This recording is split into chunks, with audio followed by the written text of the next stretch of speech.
그러니까 여기에서 패스만 잘 넣었어도 오히려 토트넘이 득점할 수도 있는 상황이었던 거예요. 하지만 다이어가 무리를 하면서 기회를 오히려 위기로 바꿔버렸죠.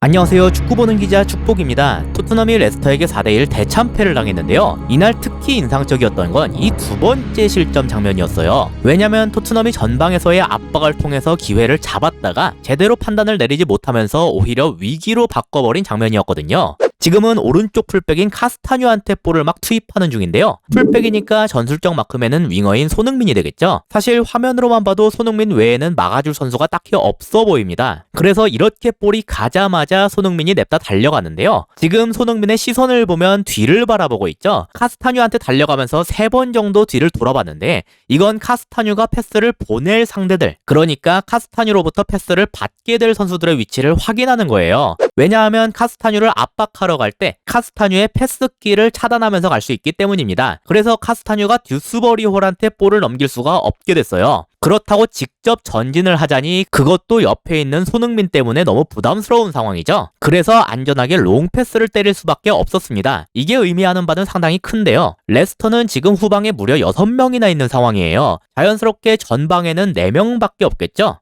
반면 토트넘은 여기에 페리시치까지 포함을 해도 4명밖에 없습니다. 따라서 이 롱패스가 향하는 곳에는 토트넘의 숫자가 훨씬 많을 수밖에 없었어요. 여기에선 반대로 페리시치를 빼고 봐도 토트넘이 6명에 레스터가 4명밖에 없는 상황이죠. 따라서 토트넘이 이 롱패스를 쉽게 막아내고서 볼 소유권을 되찾을 수 있었습니다. 토트넘의 전방 압박이 이뤄낸 성과였어요. 그래서 여기까지만 보면 참 좋은데 문제는 이게 실점하기 조금 전의 장면이라는 겁니다. 보시다시피 지금 볼은 다이어가 잡게 됐는데요. 롱패스가 공중볼 경합도 없이 그냥 다이렉트로 다이어한테 떨어졌기 때문에 받기가 전혀 어렵지 않은 상황이었어요. 게다가 볼을 줄 곳도 너무 명확하게 보이죠? 호이비에르가 완전히 자유로웠습니다. 따라서 그냥 이렇게 주면 되는데 다이어가 약간 욕심을 부리더군요. 볼 터치를 의도적으로 길게 가져가더니 자기가 직접 저 공간으로 들어가기 시작했어요. 사실 의도만 보면 나쁘진 않거든요. 얘가 이렇게 직접 전진하니까 본래 벤탄쿠르한테 붙어있던 테테를 자기 쪽으로 유인할 수가 있게 됐기 때문입니다. 그래서 이렇게 끌어당긴 다음에 호이비한테 넘긴다면 호이비에 더해서 벤탄쿠르까지 자유롭게 공격할 수 있게 되겠죠. 근데 그럼 왜 다이어가 욕심을 부렸다고 표현했냐?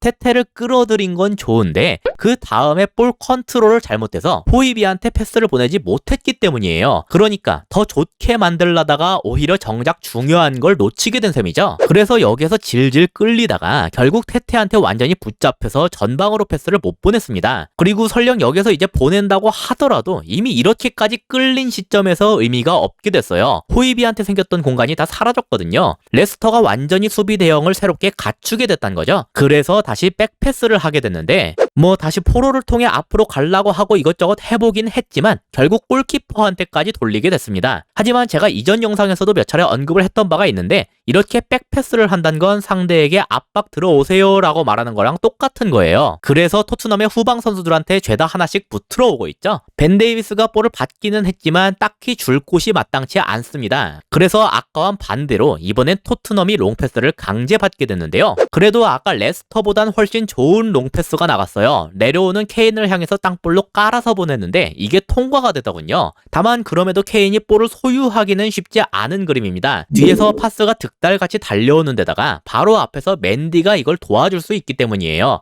여기에선 맨디가 도와줄 것도 없이 파스가 바로 끊어냈지만 사실 지연 정도만 시켰어도 2대1로 싸먹으면서 수비가 됐을 겁니다. 그리고 여기에서 또 하나 토트넘과의 결정적인 차이점이 나오는데요. 이렇게 상대의 롱패스를 끊어낸 다음엔 어떻게 했냐? 그냥 바로 최전방으로 찔렀어요. 다이어가 빌드업을 위해 약간 앞으로 나왔기 때문에 중앙에 있는 이헤아나초한테 공간이 꽤 열린 상태였거든요. 즉 토트넘의 수비 형태가 아직 완벽하게 갖춰지지 않은 상황이란 거죠. 상대의 롱패스를 끊어냈다는 점은 아까와 똑같은데 이후 공격으로 전환하는 과정이 너무나 달랐습니다. 이제 공을 받은 이헤아나초를 누군가가 막아야 되는데 결국 이거는 벤 데이비스와 탕강가가 해줄 수밖에 없었어요. 그래서 탕강가가 좁혔지만 그러면서 자연스럽게 여기에 있는 메디슨은 완전히 자유로워졌습니다. 그래서 이헤아나초에게 볼을 받은 메디슨이 프리하게 슈팅을 때렸고 이게 그대로 득점으로 이어지게 됐죠. 이게 이 경기의 역전골이자 승리를 결정지은 결승골이었어요. 정리해서 돌이켜보면 참 웃기는 실점이죠. 최초에 토트넘은 보다 적은 숫자의 전방 압박 인원을 지녔었지만 똑똑하게 패스길과 전진 루트를 차단하면서 롱 패스를 강제시켰고 덕분에 볼 소유권을 되찾아올 수가 있었던 데다가 상대를 위협할 수 있을 만큼 충분한 공간까지 확보할 수 있는 아주 좋은 상황이었습니다. 하지만 다이어의 선택 미스로 그 공간을 활용하지 못한 채 볼을 뒤로 돌리게 됐고 그 백패스 결을 따라 그대로 압박을 당하면서 이번엔 반대로 토트넘이 롱패스를 강제받게 됐어요. 레스터는 이 롱패스를 끊어낸 다음에 볼 소유권을 되찾음과 동시에 전방에서 공간을 확보한 이에아나초에게 즉시 볼을 넘겼고 그 충분한 공간을 100% 활용하면서 승리를 결정짓는 역전골까지 터뜨릴 수가 있었습니다. 서로 전방에서의 압박을 통해 롱패스를 강제하는 것과 그로 인해서 소유권을 되찾아오는 것까지는 같았는데